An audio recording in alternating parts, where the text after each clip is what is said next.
नमस्कार. बँक खात्यांचे प्रकार या घटकावर माहिती पाहूयात. बँक खात्याचे मुख्य 4 प्रकार आहेत. फर्स्ट, बचत खाते. सर्वसामान्य लोकांसाठी असलेले हे खाते आहे. पैसे सुरक्षित ठेवण्यासाठी व व्याज मिळवण्यासाठी या खात्याचा वापर होतो आणि मर्यादित व्यवहार यावर केले जाते. सेकंड, चालू खाते.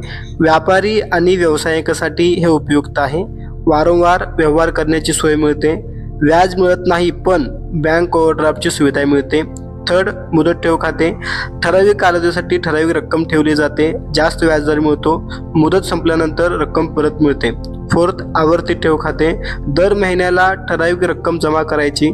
कालावधी संपल्यानंतर व्याजासह मोठी रक्कम परत मिळते.